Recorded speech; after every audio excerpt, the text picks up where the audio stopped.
Hey guys, Ezra here, and welcome back to another movie review. And today we are going to be reviewing this old movie called The Crow. Now I decided to watch this movie now because, like, in June later, there's gonna be a Crow reboot starring Bill Skarsgård, I think. And yeah, I decided to watch this movie because I think it's a well-known movie, and it stars Brandon Lee, which is Bruce Lee's son.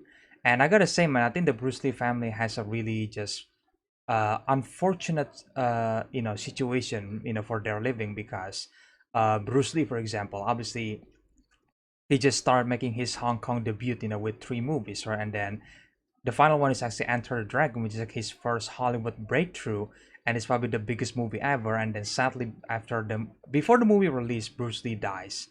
And I think the same thing happened with Brandon Lee here because there is a crew member negligence about like a shooting scene where they fired like a revolver or something like that, and apparently the bullets was apparently wrong or something like that, and it ended up killing Brandon Lee in the process. And then it's just really unfortunate because I feel like this movie is the one that Brandon Lee finally has his Hollywood breakthrough, and then he dies before he can celebrate that. Same thing with his father, and it's just really sad, and I just want to mention that before I get to the movie itself, because the movie itself is actually really good, because it has this neo-noir feeling. It could be like a Batman movie, to be honest, because it's kind of similar to that, but it has some supernatural elements, because The Crow tells a story about one character named Eric, where he basically got killed along with his fiance or like future wife. Um, and because he got killed, he actually get resurrected by the crow, like a supernatural crow, and then he was brought back to life to finish the wrongdoing of these criminals, that kill him and his future wife. Um, and throughout this rest of the movie, I like it that the pacing of this movie is actually pretty quick, because it doesn't waste too much time with the mumbo jumbo, whatever it is, like they kind of explain with the narration, and I think the narration was there because what happened to Brandon Lee, because apparently there's supposed to be like one character that appear on this movie, and sadly because Brandon Lee is passing away before the production was complete, so that's why that there is a narration in the beginning and in the end. I think you could argue that maybe if this one specific character that appear might be might make the movie a bit better or something like that, but even then I feel like the narration that was done by Sarah, the young girl, that basically it was scared by the two of them because her mother doesn't is like not really caring for her.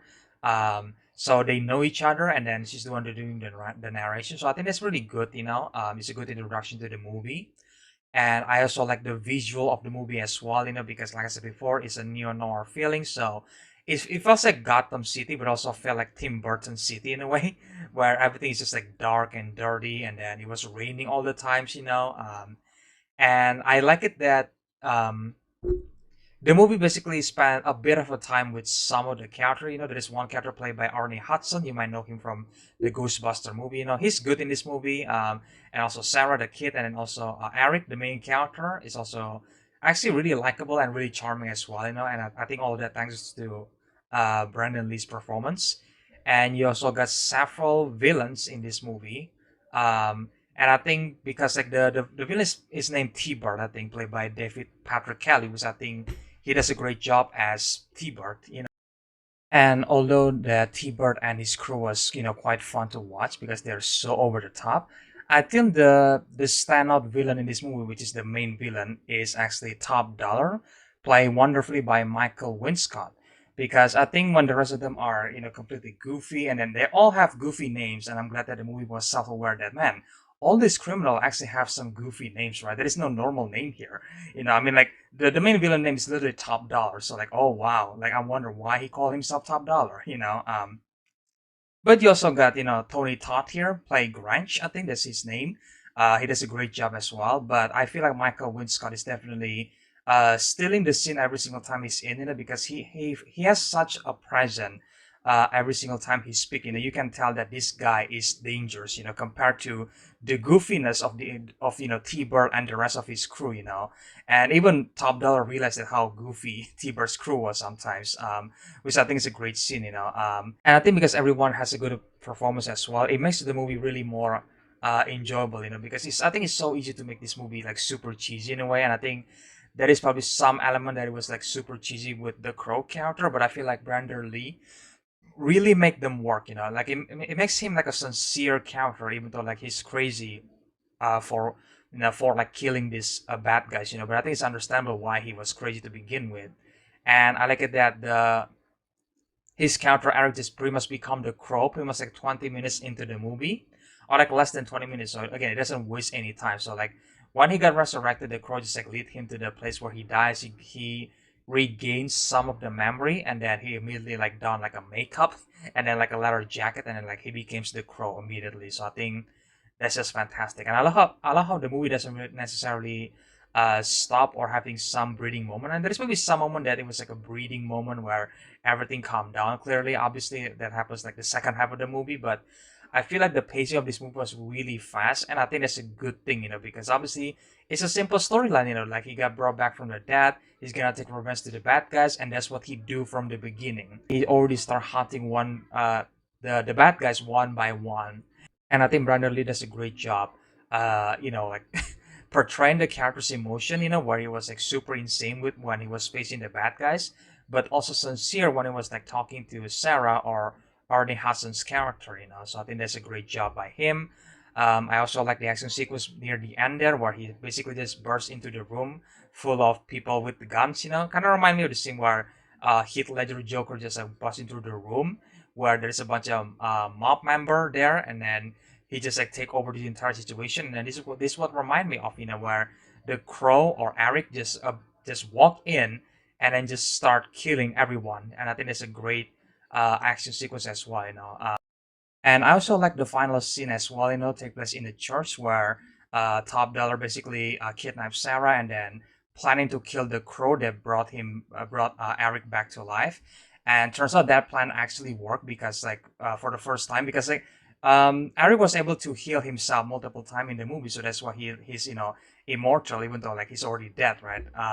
But at the same time, when the Crow was shot, was injured, Eric actually lose that Crow power essentially, or like that supernatural power that he has, and this is where he becomes vulnerable. That like we can actually kill this guy now, And I also love how the final fight scene took place on top of the church as well, because I think that's really cool shot sometimes here and there, and I think the fights in itself are pretty well choreographed. Like obviously it's not that insane. Obviously it's not as insane as the John Wick level of choreography. Or even the Jackie Chan one, the Hong Kong cinema one, essentially. But at the same time, I think it's serviceable enough. And I think it serves as a pretty intense final fight scene. Because again, like Eric in this scene are actually vulnerable because he's not able to heal himself. Even though yes, he's already dead.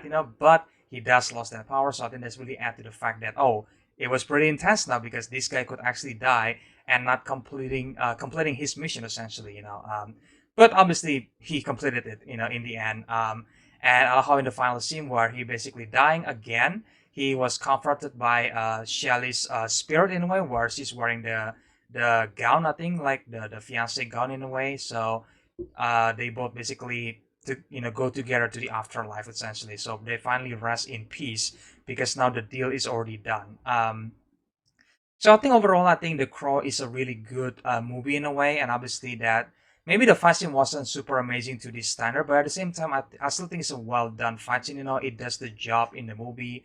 It's not exactly annoying, and of course, I wanted more from Brandon Lee, but sadly, we know what happened to him. It's just like a sad situation overall. Bruce Lee and Brandon Lee, man, because I feel like these two has so much potential, and they finally have that breakthrough movie, and then they die before they can celebrate that. And I think this is like a really, really sucks, man, what happens to the two of them, because I feel like Brandon Lee could become a really great actor because he does a great job in this movie, and I also pretty sure that he's a good martial artist as well. Haven't watched the other Brandon Lee movies, so I can't exactly comment on that, but I mean, he's a son of Bruce Lee, so I'm just assuming that, yeah, he's pretty good at martial art as well, like his father, right? But yeah, overall, I still think the movie is enjoyable enough, and it kind of made me curious to see what's gonna happen in the Crow reboot they were doing with Bill Skarsgård. I don't know if Bill Skarsgård was able to compete with Brandon Lee's performance in here, but I guess we'll see about that because some people said that the reboot was a bad idea because like, well, is Hollywood again remaking another classic movie from the 90s, So I don't know, man. Again, I haven't seen much of the Crow reboot as well. I haven't seen the news. I haven't seen any trailers, obviously.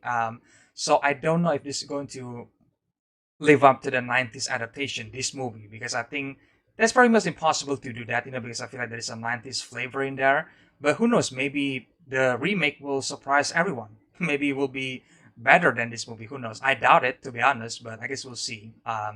So that's pretty much my review for The Crow, guys. So let me know in the comment section below, guys. What do you guys think about this movie right here? Do you guys enjoy it? And do you guys agree this is like the best Brandon Lee movie? And please let me know in the comment section below, guys, if you guys any like movie recommendation that I should do in the future, that I should review in the future, then please let me know all that in the comment section below, and as always, if you guys enjoyed this reaction video, then make sure guys, punch that subscribe and like button, and share the videos as well, and stay tuned for more reviews in the future, guys. And again, I hope you guys enjoyed this review, and I will see you guys in the next one then. Bye!